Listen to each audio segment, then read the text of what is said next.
Good afternoon, class, and good day. Today we will discuss about the Philippine financial system. So, a well-functioning financial system is crucial to a country's economic health, so much so that when the financial system breaks down, severe economic hardship results. As you have known, in the U.S., in their financial system in the 2008 depression. So there, it resulted to economic hardship such as high unemployment rate, high delinquency rate in loans, and also plus it will also lead to poor investments and people depending on the government for jobs. So the financial system through the various financial markets and financial intermediaries as a basic function of moving funds from those who have a surplus to those who have a shortage of funds. So as we have previously discussed, so to those to savers who will lend funds to those who need, to those who have a shortage of funds, and they will use such funds maybe in their personal or maybe they will use it in business. So this is the structure of the Philippine financial system, or the hierarchy in our financial system.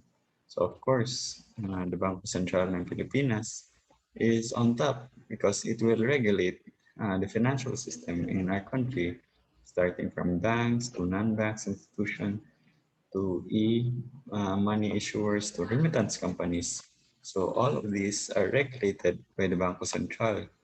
So as you can see, the Bangko Sentral is very powerful. Before us, it was also one of my dreams to work in the Bangko Sentral and maybe become the governor of the Bangko Sentral. So I don't know if that dream will come a reality, but anyways, I'm happy where I am right now. Next in the hierarchy are the banking institutions. So they are classified into two, the private banking institutions and also government banking institutions.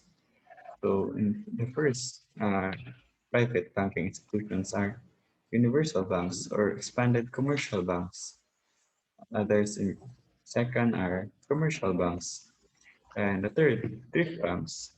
So in thrift banks, there are three kinds of thrift banks: savings and mortgage banks, private development banks, and stock and savings association. So in the later topic class, we will discuss what these kind of banks are. So maybe you are wondering, so what are those banks, man? I thought we only know BDO, BPI, Metrobank. So those are, let's say, the brand or the entity of the banking institution, but these are the kind of banks. These are the classification of what those banks are. So, uh,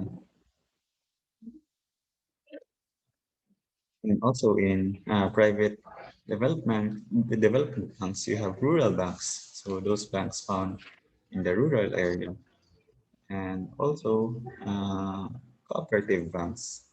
Of course, those banks who are operating also as cooperatives, such as the Cooperative Bank of Bohol.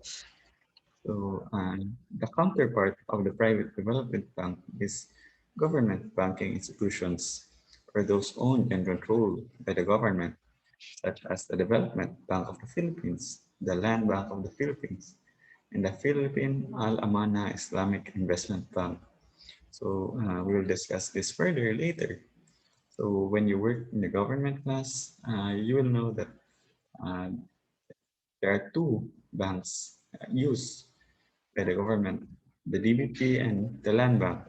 So if you are a regular employee in the government, then your salary will come from those banks. So uh, the third category in the banking institution, or the third in the hierarchy, is the non-bank financial institutions. So there are two types, the private non-bank and of course the government non-bank institutions. Under private non-bank institutions, you have investment houses, investment banks, finance companies, securities dealers, savings and loans association, uh, mutual funds, pawn shops, lending investors, pension funds, insurance companies, and credit unions. Under the government non-bank financial institutions, you have the GSIS, the Social Security System, and of course, the Pig-ibig Fund.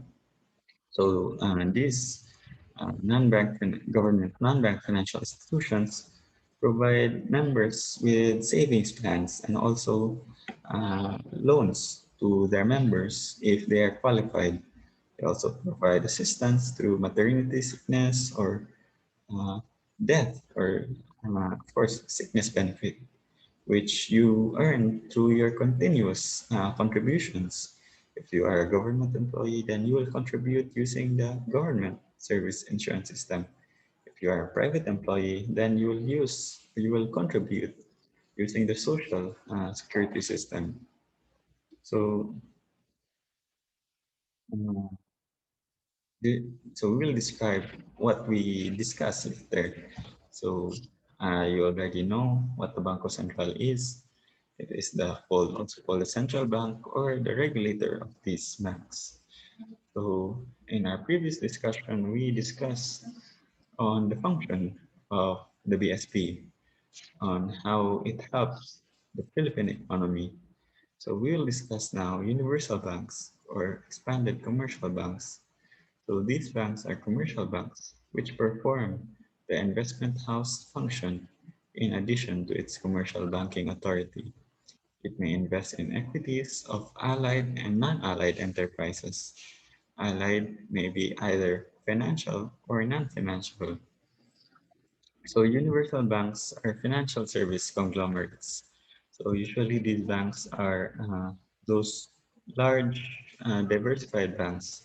So they, as you can uh, identify in the description, they combine investment banking, commercial banking, development banking, and insurance banking to encompass a wide variety of service. So, from the name itself, Universal Bank, they are involved in everything that is involved that encompasses the financial services. So they are also authorized to engage in other functions such as merchant banking, mutual funds, factoring, house financing, and practically all types of business functions. So, according to the Banco Central, there are 21 active universal bank operations in the Philippines. So, an example of that will be the Land Bank of the Philippines, or under the uh, government bank. So aside from it being a government bank, it is also a universal bank. Another is Hong Kong Shanghai Banking Corporation, or the HSBC. It is a very popular bank in the worldwide market. Another is Security Bank or and Development Bank of the Philippines, or DVP. Of course, BDO, since BDO is well diversified. BPI, or the Bank of the Philippine Islands. Of course, Metro Bank also has stock platform, and the Philippine National Bank. So from this example itself, you can see when you go to these banks, you can have all the services of a financial institutions. They have foreign trading, foreign exchange trading, they have investment opportunities, they have loans, they have deposits. So they encompass every financial service available. So the second type of bank is the commercial banks or domestic banks. So these banks are confined only to commercial bank function, such as accepting drafts, issuing letters of credit, discounting and negotiating promissory note, drafts, and bill of exchange, and other evidence of debt. accepting or creating demand deposits, receiving other types of deposits and deposit substitutes, buying and selling foreign exchange and gold or silver bullions, acquiring marketable securities and other debt securities, extending credit to such rules that the monetary board may promulgate. So mostly class commercial banks are privately owned institutions. They accept deposits from and the definition itself, their common function is to accept deposits and lend money to lenders to use such money, and the banks in return will earn interest. So they provide personal, business, or housing loans, and that is the basic function of what a commercial bank is. So an example of commercial banks are Robinson's Bank. So you can see that near the cathedral. Another is the Philippine Veterans Bank, the Philippine Bank of Communications, or PBCom. Uh, Another is the Bank of Commerce. So those banks are usually small and their operations are only confined to savings and deposits. So mostly what's written in this example, in this definition, is what a commercial bank does. So thrift banks. So thrift banks include savings and mortgage banks, stock and savings loans association, and private development banks. Their function is to accumulate savings uh, of depositors and invest them together with our capital, loans secured by bonds, mortgage, and real estate, and insured improvements thereon, chattel mortgage, bonds, and other form of security, or loans for personal or household finance, whether secured or unsecured. So secured class means you have a collateral for such loans. Unsecured means that there is no collateral when you took the loan, or in financing for home development, in readily marketable and debt securities, in commercial papers and accounts receivable, drafts, bill of exchange, acceptance of notes arising out of commercial transactions, and such other investments and loans which a monetary board may determine as necessary in the furtherance of the national economic objectives. So mostly the function of thrift banks is to accumulate money or the savings of their depositors and invest them with their capital. So the definition is very clear as from the word itself, thrift banks is to save. So the stock, one of the example of a thrift banks is stock saving and mortgage bank. So it is any corporation organized for the purpose of accumulating the savings of depositors and investing them together with its capital in readily marketable securities. So this is the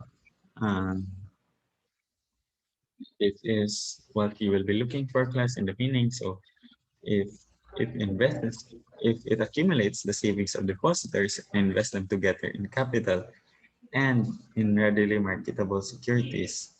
So when you find this in readily marketable securities, you can easily identify that it is a stock, saving, and mortgage bank. So an example of thrift banks would be City Savings Bank, or mostly these banks are those banks that are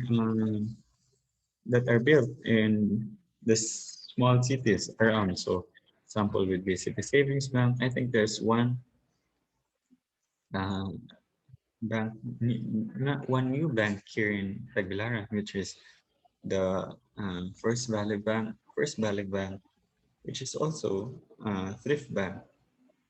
So another type of thrift bank is private development bank. So these are banks that exercise all the powers and assume all the obligations of the savings and mortgage bank as provided for in the General Banking Act, except as otherwise stated. So, private development bank helps construct, expand, and rehabilitate in agriculture and industrial sectors. The Development Bank of the Philippines is the government counterpart of the private development bank and helps the private development banks augment their capitalization as provided for under RA 4093 as amended. So mostly the function of private development banks are formed to support government policies and support businesses in agriculture and industrial sectors.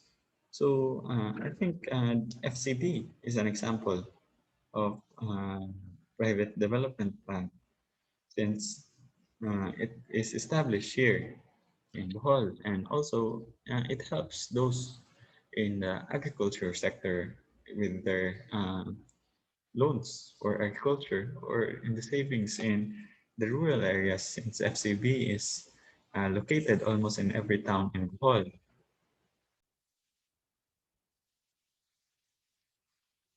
So,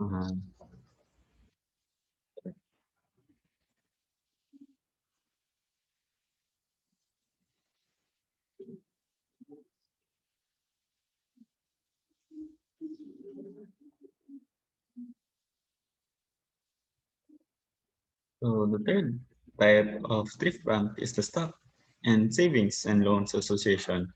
So it is any corporation engaged in the business of accumulating the saving of its members or stockholders using accumulated funds together with its capital for loans and investments in securities of productive enterprise.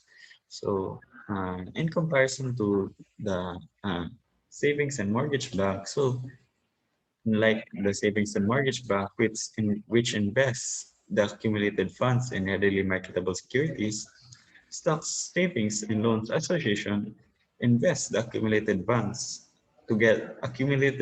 together with its capital for loans and investment in securities of productive enterprise. So that is the main difference between the two. Or in securities uh, of the government and its instrumentalities that are primarily engaged in servicing the needs of households by providing personal finance and long-term financing for home building development. So it is Stock Savings and Loans Association it is commonly a locally or privately managed financial banking institution. So that takes long-term deposits into use by providing loans into mostly their members or to the public. So a fourth kind of private banking institution are rural banks. So rural banks are any bank authorized by the central bank to accept deposits and make credits available to farmers, businessmen, and cottage industry in the rural areas.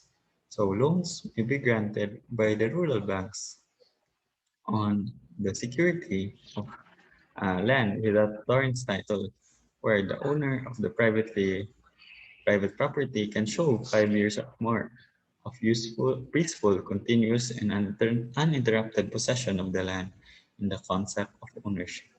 So, commonly, rural banks are found in the word itself, rural area. So, an example here in fall would be the Rural Agri Bank or any bank which includes its title, Rural Bank. So, um, it commonly does business with farmers or businessmen and support businessmen who are involved in the agricultural sector. So usually rural banks provide low interest rates, especially for farmers, since they want to also help farmers in their need. And also rural banks are provided with support, of course, from the government. So before we proceed, class, so you might be a little confused of what is the difference between commercial banks and thrift banks. So commonly, commercial banks are profit-oriented, so they operate mainly to earn profits. And banks don't need to maintain asset class, whereas thrift banks are a banking institution that are way different from commercial banks when it comes to goals and objectives, and similar only in the case of offering products and services. So both of them, of course, offer deposit and loans, but the thrift banks may have a different objectives. So they may have an objective of obtaining this amount of capital or obtaining only this amount of income. So the another is